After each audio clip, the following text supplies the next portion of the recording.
روز عاشورہ، اس بچی کی حالت۔ تمام اصحاب اور احباب کی شہادت کے بعد جب امام علیہ السلام خیام میں آئے تاکہ سب سے وداع کریں تو حضرت امام حسین کی ایک بیٹی جو 3 سالہ تھی آئی اور دیکھا کہ بابا سفر کرنے کا ارادہ رکھتے ہیں، تو بابا کے دامن سے پکڑا اور امام علیہ السلام نے بچی کو سینے سے لگایا اور پھول سے نازک چہرے کے بوسے لیتے اور کبھی بے آب غنچہ کی طرح مرجھائے ہوئے لبوں کو چوستے اور جھولی میں بٹھا کر تسلیاں دیتے۔ اس مظلومہ نے باپ سے کہا، بابا میں بہت پیاسی ہوں، پیاس نے میرے جگر کو جلا کے رکھ دیا ہے۔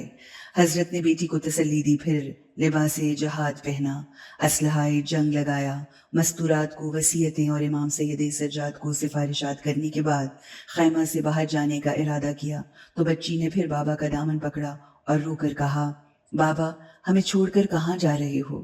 امام نے فرمایا، اے میری پیاری بیٹی، میری آنکھوں کی ٹھنڈک، یہاں خیمہ میں بیٹھی رہو، میں جاتا ہوں اور پانی کا سوال کرتا ہوں، شاید تمہارے لیے پانی لا سکوں۔ یہ فرمایا اور میدان کی طرف چلے گئے۔ لشکر پر حملہ کیا اور لشکر مکڑی کے غول کی طرح بکھر گیا اور فرات کا کنارہ خالی ہو گیا اور پانی کے پاس پہنچے ہی تھے کہ لشکر والوں نے فریاد کی، اے حسین تم پانی پینا چاہتے ہو جبکہ عرب تمہارے خیام کو لوٹنے لگے ہیں۔ یہ سنتے ہی، یہ جاننے کے باوجود کہ یہ جھوٹی خبر ہے، امام نے پانی نہ پیا بلکہ بجائے پانی کے ایک تیر گلے پر لیا اور خیام کی طرف گھوڑا دوڑا کر آئے۔ بچی نے دیکھا کہ بابا کا گھوڑا آ رہا ہے تو خیمے سے نکل کر آگے دوڑی، دونوں ہاتھ بغل میں کیے اور عرض کیا، بابا میرے لیے پانی لائے ہو؟ امام نے فرمایا، میری لخت جگر نہیں لا سکا، صبر کرو، پھر جاتا ہوں، شاید اب پانی لاؤں گا۔ دوبارہ میدان میں گئے اور پھر بچی پانی کا انتظار کرتی رہی لیکن نہ پانی آیا اور نہ بابا کی زیارت کر سکی۔ لیکن جب قیدیوں کو مقتل سے گزارا جا رہا تھا اور امام حسین علیہ السلام کو اپنی مقتل میں خاک و خون میں غلطاں دیکھا کہ بدن بغیر سر کے پڑا ہے تو تمام بیویاں لاش پر گر پڑیں۔ جناب فاطمہ نے بابا کے گلے کا خون ہاتھوں پر لے کر اپنے پریشان بالوں کو خضاب کر لیا۔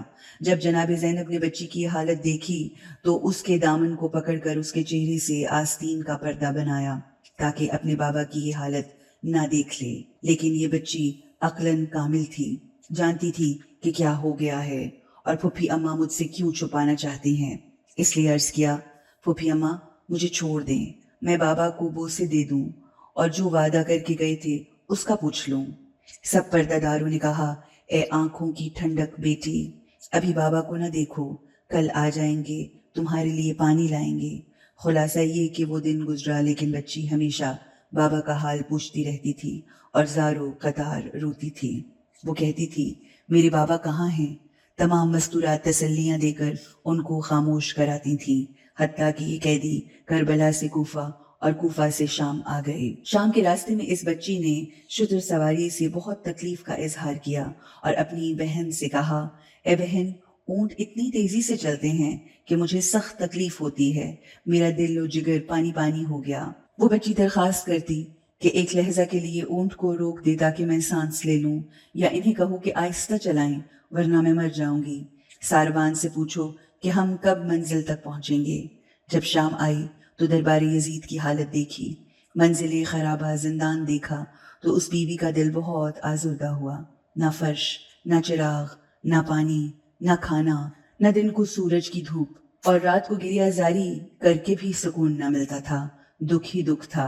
ایک رات باپ کی زیارت کو دل اس قدر مجبور ہوا کہ زانوں کو بغل میں لے کر سر کو زانوں پر رکھا اور بابا کی فراق میں رونا شروع کر دیا اور یہ فرمایا، بابا اس خرابہ شام میں آپ کا انتظار کر رہی ہوں کہ شاید آپ آ جائیں۔ اب تو میری ہڈیاں بھی آپ کے فراق میں تحلیل ہو گئی ہیں، اب تو میری جان نکلنے کو ہے، ابھی آ جاؤ۔ بابا ہم نے شام کے بازار دیکھے، ہمیں گالیاں دی گئیں وہ سنی، کیا اس زندان سے پریشان کن کوئی اور مقام تھا؟ شامی لڑکیوں کے سروں کے نیچے تکیے ہیں اور میں اپنے سر کے نیچے اینٹ رکھتی ہوں۔ اس قدر زمانہ غافل ہے، ہمیشہ میری جگہ آپ کے دامن میں ہوتی تھی، اب سے پہلے اس قدر بے وفائی میں نے کبھی نہ دیکھی تھی۔ بچی اس طریقے سے اپنے بابا سے راز و نیاز کرتی رہی اور اس قدر گریہ کیا کہ زمین ان کے آنسوؤں سے گیلی ہو گئی۔ روتے روتے نیند آ گئی تو عالم خواب میں دیکھا کہ بابا کا سر طلائی تشت میں یزید کے سامنے پڑا ہے اور وہ چھڑی سے لبوں اور دانتوں پر مار رہا ہے اور بابا چھڑیوں کی ضربوں کے نیچے بار بار استغاثہ کرتے ہیں۔ جب بچی نے اپنے بابا کو گریہ کرتے دیکھا، شکوہ کرتے دیکھا، تو اپنے بابا کا بریدہ سر دیکھ کر ان کو چھڑیاں لگنے کی وجہ سے گریہ ازاری اور آہوں فغاں کی، خوف سے نیند سے بیدار ہو گئی، ایسی دھاڑے مار مار کر روئی کہ تمام قیدی پریشان ہو گئے اور فریاد کر رہے تھے، واہ محمدہ، واہ علیہا، واہ حسینہ۔ تمام مستورات نے حلقہ بنایا اور کثرت اور شدت سے گریہ کی وجہ پوچھی تو بی بی پاک نے فرمایا، میرے بابا کو لاؤ، نور چشم کو لاؤ تاکہ ان کے جمال کی زیارت کروں، اور اپنی پھپھی کو مخاطب کر کے کہنے لگی، پھپھی جان، میں نے ابھی خواب میں دیکھا کہ بریدہ سر یزید کے سامنے پڑا ہے اور وہ ظالم چھڑی سے ان کے لبوں اور منہ پر مار رہا ہے، اور میرے بابا کا سر خدا کے سامنے استغاثہ کرتا ہے، مجھے میرے بابا سے ملا دو، مجھے میرے بابا کا سر ملا دو۔ قیدی بیویوں نے جس قدر بھی چاہا کہ اسے خاموش کرائیں، نہ کرا سکیں، بلکہ بی بی کی گریہ ازاری میں اضافہ ہوتا گیا۔ جب عورتیں خاموش نہ کرا سکیں تو امام زین العابدین علیہ السلام آگے بڑھے اور بہن کو بغل میں لیا اور سینے سے لگایا اور تسلی دیتے ہوئے فرمایا، بہن صبر کرو، رو کر ہمارے دلوں کو زیادہ دکھی نہ کرو۔ لیکن پھر بھی بچی کا گریہ ازاری جاری رہا اور وہ یہ کہہ کر ماتم کرتی رہیں، کہاں گئے ہیں میرے بابا، میرے تاجدار بابا، میرے بزرگوار بابا، آپ ہمیشہ مجھے اپنی آغوش میں لیتے تھے اور بوسے دیتے تھے۔ پھر امام زین العابدین کے دامن کو پکڑ کر اس قدر گریہ ازاری کی کہ غش آ گیا اور سانس رک گئے۔ امام بچی کی غربت پر بے انتہا روئے۔ امام کو دیکھ کر تمام مستورات کی گریہ کی آوازیں بلند ہوئیں۔ بچی بے ہوش ہو گئی، مخدرات عصمت دکھ اور غم سے سر اور منہ پر ماتم کرتی تھیں، سروں میں خاک ملاتی تھیں، گریبان چاک کرتی تھیں۔ رونے کا شور اس قدر تھا کہ یزید کے محل میں رونے کی آوازیں پہنچیں۔ طاہر بن عبداللہ دمشقی کہتا ہے کہ اس وقت یزید کا سر میرے زانوں پر تھا اور فرزند زہرا کا سر ایک تشت میں پڑا تھا۔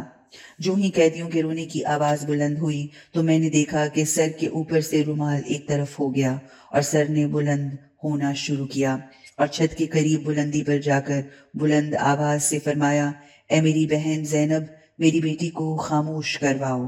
پھر میں نے دیکھا کہ سر نیچے تشت میں آیا اور یزید کو مخاطب کر کے بولا، اے یزید، میں نے تیرا کیا قصور کیا تھا کہ تو نے مجھے قتل کیا اور میرے اہل عیال کو اسیر کیا؟ پس اس خوفناک آواز اور گریہ ازاری کی صداؤں سے یزید کی آنکھ کھل گئی اور اس نے سر اٹھا کر پوچھا، طاہر کیا بات ہے؟ میں نے کہا، اے یزید، میں اور تو کچھ نہیں جانتا، صرف خرابہ شام سے قیدیوں کے زار و قطار رونے کی آواز آ رہی ہے، اور یہ دیکھا کہ گریہ کی آواز میں شدت آئی تو سر امام حسین علیہ السلام تشت سے اٹھ کر چھت کے قریب جا کر یہی فرمایا کہ بہن میری بیٹی کو خاموش کراؤ، مجھے بہت دکھ ہو رہا ہے۔ یزید نے غلام بھیجا کہ جاؤ خرابہ زندان سے خبر لاؤ کہ کیوں رونے کا شور و غل ہے۔ غلام آیا اور پوچھا تو معلوم ہوا کہ امام حسین کی ایک چھوٹی بچی نے اپنے بابا کو خواب میں دیکھا ہے، اب وہ آرام نہیں کرتی اور کہتی ہیں کہ میرے بابا کو لاؤ۔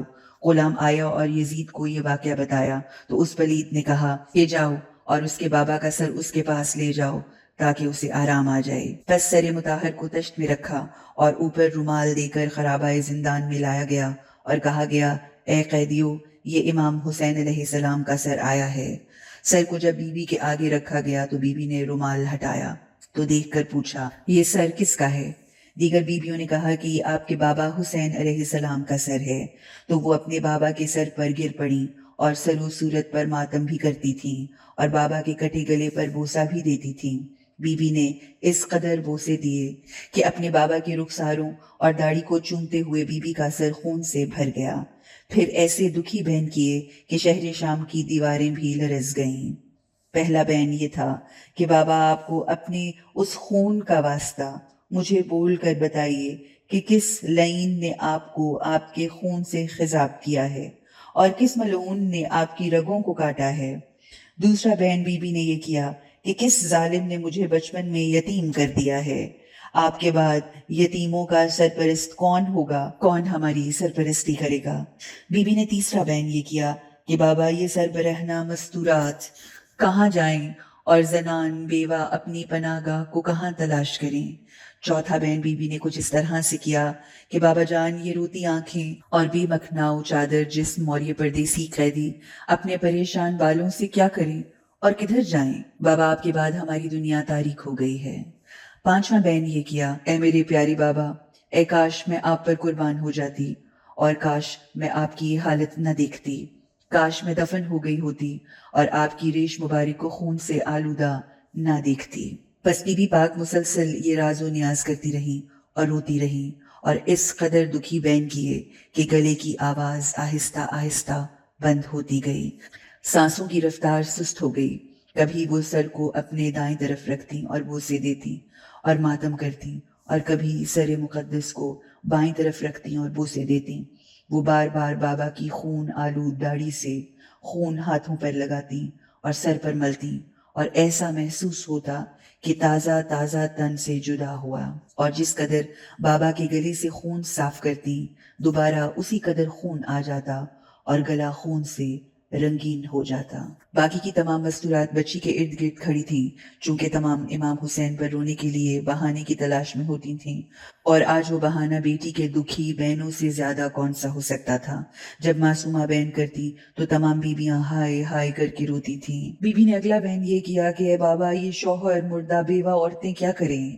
پھر بچی نے اپنا منہ بابا کے لبوں پر رکھا اور کافی دیر تک بین نہ کیا، لیکن زاروں قطار روتی رہیں۔ تب سر مقدس سے آواز آئی، بیٹی آؤ، میری طرف جلدی آؤ، میں تمہارے انتظار میں ہوں۔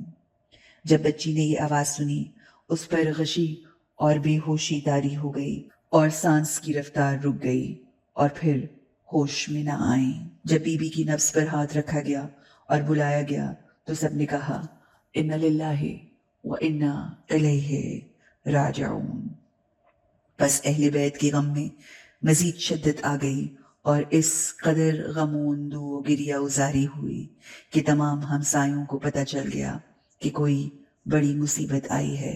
سب ہمسائے دوڑ کر دروازۂ خرابہ پر آئے تاکہ معلوم ہو سکے کہ کیوں یہ سب اس قدر رو رہے ہیں، اور مثل روز عاشور عزاداری کیوں ہو رہی ہے۔ ہمسایہ کی عورتیں غسالہ عورت کو لائیں، کافور و کفن لائیں، چراغ غسل کے لیے تختہ لائیں۔